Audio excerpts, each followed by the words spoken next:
Viewers అందరికీ నమస్కారములు. మన ఛానల్ని ఫస్ట్ టైం వాచ్ చేస్తున్న వ్యూవర్స్ అందరూ కూడా వెదర్ రిలేటెడ్ అప్డేట్స్ కోసం తప్పకుండా మన ఛానల్ని సబ్స్క్రైబ్ బటన్ మీద క్లిక్ చేసి సబ్స్క్రైబ్ చేసుకోండి.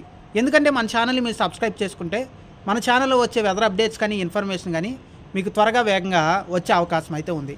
నాపై మీరు కురిపిస్తున్న అభిమానానికి, మన ఛానల్పై మీరు చూపిస్తున్న ఆదరణకు నా హృదయపూర్వక కృతజ్ఞతలు. తెలుగు రాష్ట్రాల ప్రజలందరికీ కూడా కనుమ శుభాకాంక్షలు. భోగి, సంక్రాంతి అందరూ కూడా చాలా బాగా జరుపుకున్నారని నేనైతే అనుకుంటున్నాను. అలాగే పండగ పూర్తయిన తర్వాత ఏ విధంగా అయితే క్రమబద్ధతతో, సమయస్ఫూర్తితో ఏ విధంగా అయితే సొంతూర్లకు వచ్చారో అదేవిధంగా మళ్ళీ తిరిగి ప్రయాణం చేసే సందర్భంలో ప్రజలందరూ కూడా, వాహనదారులందరూ కూడా నిదానంగా ప్రయాణం చేస్తూ కొంచెం ట్రాఫిక్ ఎక్కువగా ఉన్న ఆలస్యం అయినప్పటికీ కూడా అదే క్రమ పద్ధతితో మళ్ళీ తిరుగు ప్రయాణం చేస్తారని మనస్ఫూర్తిగా ఆశిస్తూ అందరూ కూడా నెమ్మదిగా కదులుతూ మళ్ళీ మీ గమ్యస్థలాలకైతే చేరుకుంటారని నేను ఆశిస్తున్నాను. ఇక రాయలసీమ ప్రజలకైతే మన ఛానల్ తరపున, నా తరపున ఒక హెచ్చరిక అయితే చేస్తున్నాను. ఎందుకంటే ముఖ్యంగా మనం చూసుకుంటే ఆంధ్రప్రదేశ్ రాష్ట్రంలో ఇప్పటి వరకు అరకు, పాడేరు, చింతపల్లి ఈ ప్రాంతాల్లో మాత్రమే సింగిల్ డిజిట్ ఉష్ణోగ్రతలు అయితే నమోదయ్యాయి ఎక్కువగా. కానీ మనం చూసుకుంటే 17వ తారీఖు నుంచి 23వ తారీఖు మధ్యలో రాయలసీమలోని చాలా చోట్ల సింగిల్ డిజిట్ ఉష్ణోగ్రతలు అయితే నమోదయ్యే అవకాశాలు అయితే ఉన్నాయి. ముఖ్యంగా మనం చూసుకుంటే ఏదైతే కర్ణాటక బోర్డర్ ప్రాంతాలు ఉన్నాయో ఆ ప్రాంతాల్లో అత్యధికమైన చలి తీవ్రత మనం చూసే అవకాశాలు అయితే రానున్న 17వ తారీఖు నుంచి 23వ తారీఖు మధ్యలో ప్రస్తుతం ఉన్న వాతావరణ పరిస్థితులు అయితే ఉంది. కాబట్టి ముఖ్యంగా మనం చూసుకుంటే రాయలసీమ, కర్ణాటక బోర్డర్ ప్రజలు కొంచెం జాగ్రత్తలు అయితే తీసుకోండి.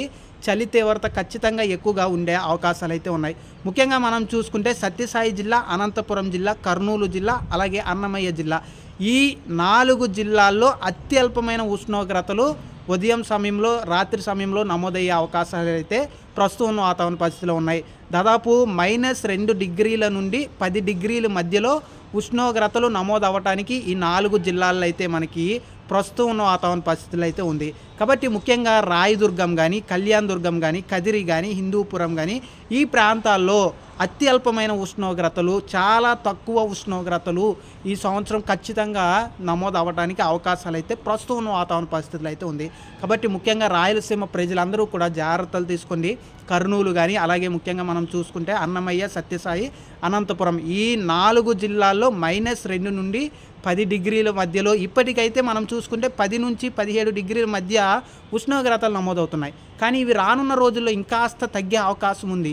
కాబట్టి మనకు ఒక అరకు కానీ, ఒక ఊటీ కానీ అలాంటి ఫీల్ వచ్చే అవకాశం అయితే రాయలసీమలో ఉంది. కాబట్టి ముఖ్యంగా 60 సంవత్సరాలు దాటిన వృద్ధులు కానీ, అలాగే ముఖ్యంగా వయసులో చిన్నవాళ్ళు, దాదాపు 15 సంవత్సరాల కంటే తక్కువ వయసు ఉన్న చిన్నపిల్లలు కానీ రాయలసీమ వాళ్ళు కొంచెం జాగ్రత్తలు అయితే తీసుకోండి. ఎందుకంటే ఎక్కువ చలి వల్ల అక్కడక్కడ కొంచెం తీవ్రమైన ప్రాణ నష్టం కూడా జరగడానికి అవకాశాలు అయితే ఉన్నాయి. ఎందుకంటే కొంతమంది చలిని కూడా తట్టుకోలేని పరిస్థితి ఉంది, అనారోగ్య సమస్యలు వచ్చే అవకాశాలు కూడా ఉన్నాయి. కాబట్టి ఈ 4 జిల్లాల ప్రజలు ఏదైతే అన్నమయ్య, సత్యసాయి, అనంతపురం, కర్నూలు జిల్లాలు ఉన్నాయో ఈ 4 జిల్లాల్లో -2 డిగ్రీల నుండి 10 డిగ్రీల మధ్యలో కొన్ని ప్రాంతాల్లో నమోదు అవ్వడానికి అవకాశాలు అయితే మనకి 15 నుంచి 23 మధ్యలో అయితే ఉన్నాయి.